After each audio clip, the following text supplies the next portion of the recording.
Chaque année dans le monde, des centaines de milliers de personnes disparaissent et bien souvent de manière forcée. Les disparitions forcées sont un problème gravissime en droit international. Elles mènent souvent à des trafics en tout genre ou se transforment en exécutions et on ne retrouve tout simplement pas le corps.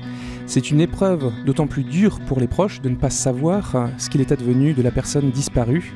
Et c'est ce que traversent actuellement les enfants d'une famille chaldéenne tout à l'est de la Turquie, dont les parents ont disparu. Les raisons de craindre que ses parents ont été enlevés et puis tués sont devenues avec le temps sérieuses. Et en plus de cela, le gouvernement turc ne s'investit plus vraiment dans l'enquête. Alors c'est Maître Triomphe qui est notre invité ce soir et qui va nous parler de cette histoire difficile et de ses implications. Bonsoir Maître Triomphe. Merci Bonsoir. beaucoup d'avoir accepté notre invitation donc, pour parler de cette disparition forcée, tout semble l'indiquer. Alors je plante le décor avant de vous donner la main et ça se passe dans un petit village tout à l'est de la Turquie. Il s'agit d'une famille chaldéenne qui compte 7 enfants, ils sont éleveurs je crois. Et le 11 enfants. 11 enfants. 11 enfants. Ah bon, 11 enfants et ça se passe en plus le 11 janvier, il neige beaucoup et les parents, donc Urmuz et Simoni Diril, disparaissent. Et finalement, pendant la première semaine, l'enquête avance bien. Est-ce que vous pouvez nous raconter ce qui s'est passé ? Eh bien, le 11 janvier 2020, effectivement, ils disparaissent. On n'a plus aucune nouvelle. Et 2 mois plus tard, alors vous avez parlé d'un témoin qui est un membre de la famille, un cousin, nous en parlerons un peu plus tard, qui va dire ils sont partis avant de tenir des propos totalement contradictoires. Et on va retrouver le corps de Simoni, la maman, qui avait 65 ans à l'époque, en état de décomposition avancée, au bord de la rivière. Alors, vous avez dit qu'on est dans l'est de la Turquie. Effectivement, on est dans le sud-est de la Turquie, dans les montagnes, dans un village qui s'appelle Kovankaya, et qui est alors dans une région un peu difficile géopolitiquement. Et donc, Simoni va être retrouvée, tuée par balle. Mhm. Et depuis, eh bien, la famille cherche, avec l'énergie du désespoir, évidemment, ce qu'ils imaginent être le corps, évidemment, de leur père, Urmuz, parce que on imagine mal qu'il soit encore en vie. Mais voilà, donc on en est là et on cherche désespérément à connaître le sort d'Urmuz Diril. Et autre question d'introduction, comment se fait-il que vous, avocat français, je crois inscrit au barreau de Paris, soyez sur cette affaire qui se déroule tout à l'est de la Turquie ? Eh bien, tout simplement parce qu'il s'agit d'une famille chrétienne, chaldéenne, qui a émigré en France depuis très longtemps. La plupart des enfants d'Iril sont en France. Il y a vous savez, du côté de Villiers-le-Bel, il y a une communauté très forte de Chaldéens. Et donc, ils sont là. Certains sont encore en Turquie. Ils rentrent régulièrement en Turquie, d'ailleurs. Mais l'un des frères qui est lui-même prêtre chaldéen. Voilà. Et donc, en Turquie, mais la plupart sont en France, et donc c'est comme cela qu'ils m'ont saisi par le biais de l'association SOS Chrétien Orient, évidemment il convient de remercier ici, parce que grâce à eux, eh bien, on essaye de faire avancer le dossier, et grâce à l'ECLJ, il faut évidemment le dire, puisque nous allons engager certainement des actions internationales. C'est ça, parce que je disais en introduction que la disparition forcée est un problème grave. Il y a un rapporteur spécial des Nations Unies sur les disparitions forcées.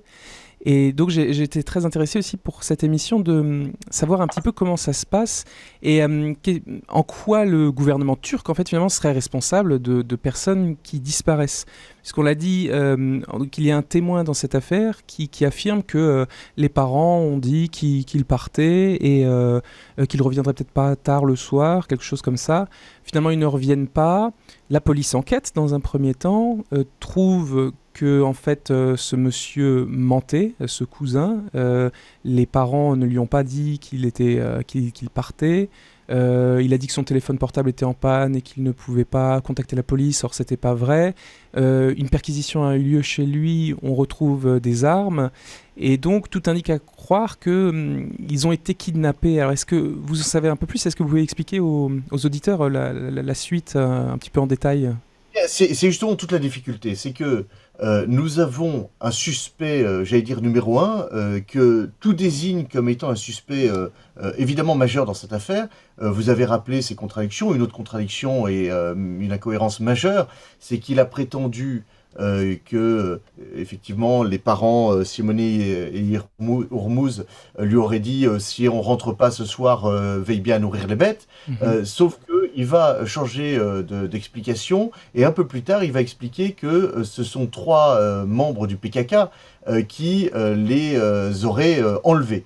Alors, je le précise tout de suite, on est dans une région instable géopolitiquement. Le PKK, il y a des bases assez fortes. Donc, on est dans les montagnes donc à Kovenkaya, comme je le disais. Le chef-lieu se trouve être une petite ville qui s'appelle Betouchebab, qui est l'endroit où est traité le dossier, et en appel, puisqu'il y a donc un procureur à Betouchebab avec un juge et un procureur général, un peu comme dans notre droit, à Şırnak. Şırnak est une ville qui a été quasiment détruite par l'armée turque dans le cadre des combats avec le PKK. Donc tout cela c'est évidemment très important parce que j'y suis allé personnellement sur place avec la famille. C'est une région instable. D'ailleurs, pour la petite information, puisque nous sommes sur RCF, qui est une radio chrétienne, Şırnak, ça veut dire la ville de Noé. Parce que Şırnak revendique l'arche de Noé. Alors on nous montre sur la montagne, c'est à cet endroit que l'arche de Noé s'est posée. Bon, donc elle ne serait peut-être pas sur le mont Ararat, d'après les habitants locaux. Évidemment, tout cela, il n'y a pas beaucoup d'éléments, mais de manière assez étonnante, c'est une ville qui a été reconstruite, puisqu'elle était complètement détruite. Il y a des barrages un peu partout, l'armée turque est là en permanence, justement à cause des séparatistes du PKK. Il y a des murs pour les empêcher de venir de Syrie, parce qu'on est à la frontière, il faut bien voir, Oui. on est à la frontière entre la Syrie, l'Irak et évidemment la Turquie. Donc on est vraiment au sud-est de la Turquie. On est en pleine Mésopotamie, puisque Şırnak, pour y aller, on traverse le Tigre. En fait, on est dans le berceau de la chrétienté. Pourquoi je dis ça? Parce que, alors d'abord, je termine sur le PKK. Ce témoin, ce cousin, va dire que ces trois membres du PKK qu'il va désigner par leur nom, qui les ont enlevés, sauf que la justice turque va faire une enquête et que celui qu'il désignait n'était pas là et ne pouvait pas être là au moment qu'il dit. Donc on sait que le témoin ment et que ce n'est pas le PKK qui l'a enlevé. Il est parfaitement envisageable que ce soit des vengeances familiales qui soient en cause. Mais ce qui est évidemment, ce qui nous pose un vrai problème, c'est que la justice, alors vous avez parlé du gouvernement, mais c'est la justice qui est saisie de ce dossier. La justice ne semble pas vouloir beaucoup avancer.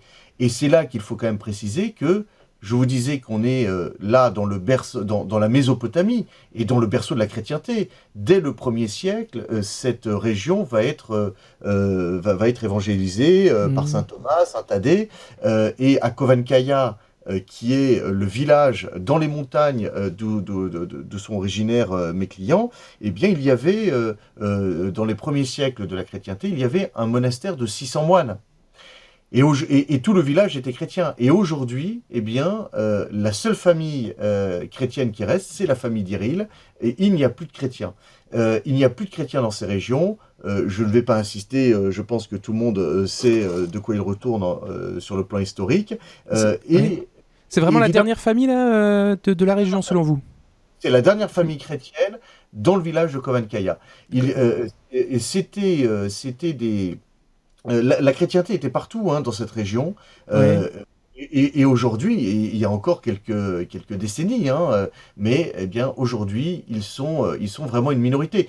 Nous sommes passés par Ankara et Istanbul. À Ankara, qui est quand même la capitale, eh bien, il y a deux ou trois, même pas paroisses, il y a trois lieux de culte catholique. Mhm. Il n'y a véritablement plus rien. Et ce qui est tout à fait étonnant, c'est de voir comment la Turquie est hérissée de minarets. Dans le moindre village, vous avez des minarets. Il y a une présence islamique extrêmement forte, une identité islamique extrêmement forte, et notamment parce que là, on est au cœur, on a parlé de Mésopotamie historiquement, mais on est au cœur du Kurdistan. Quand on va à Şırnak, au cœur du Kurdistan turc. Donc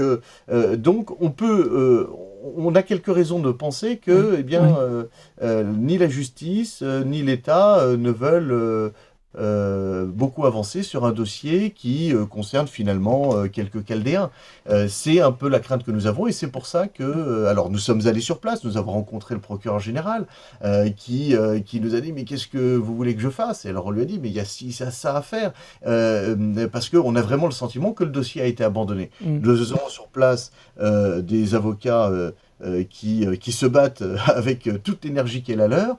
Moi, de mon côté, à Paris, nous sommes en lien avec tous ces intervenants, mais c'est très très compliqué. Donc c'est pour ça qu'à un moment, je pense qu'il va falloir eh bien, qu'on saisisse les instances internationales de cette disparition qui est totalement, évidemment, scandaleuse, anormale, mais en plus sur le traitement de ce dossier, parce qu'on a véritablement, la famille a véritablement l'impression d'être abandonnée et que le sort finalement d'Hormuz Diril, dont le corps, s'il est mort, n'a pas été retrouvé, eh bien, ne semble pas être une priorité. C'est ça, j'aimerais beaucoup avoir vos éléments de preuve par rapport à ce que vous dites sur l'inactivité, puisque je rappelle qu'il y a en France, dans le monde, des milliers de disparitions, mais qui ne sont pas forcément forcées, où en fait les personnes choisissent de disparaître. Mais dans le cas donc, des disparitions forcées, il doit y avoir des enquêtes. Et là, finalement, si on saisit le rapporteur spécial des disparitions forcées, on va demander à la Turquie de rendre des comptes sur sa gestion de cette disparition.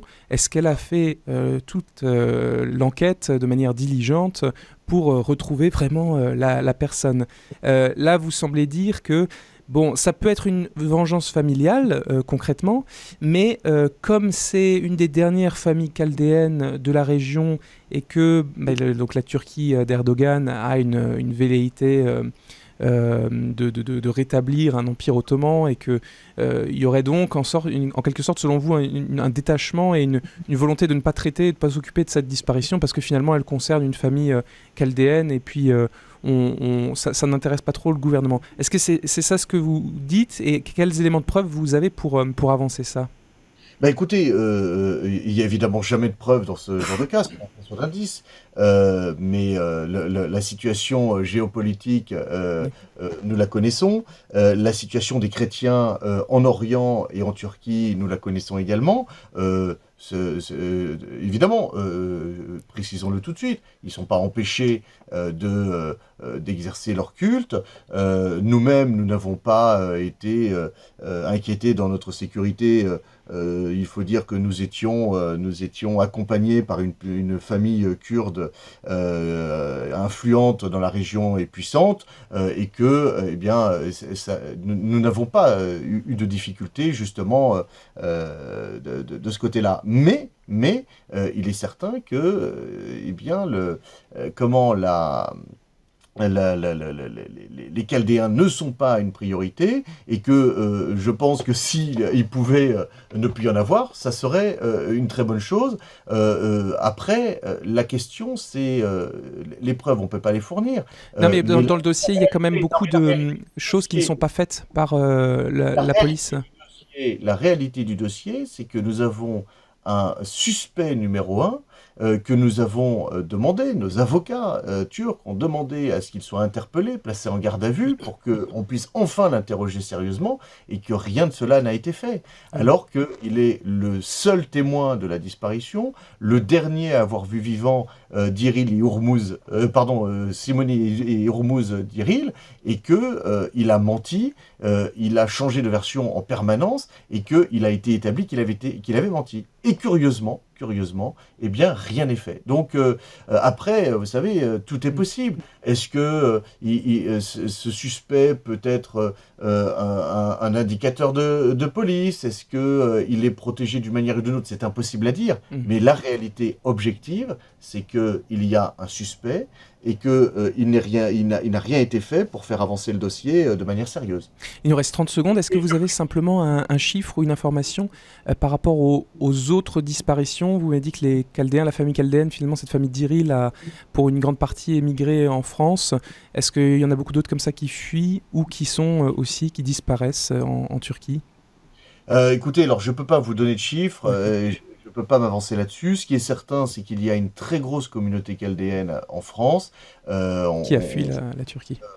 La Turquie, et puis pas que la Turquie, hein, l'Irak, toutes ces régions-là. Et donc, voilà, je ne peux pas vous donner de chiffres précis.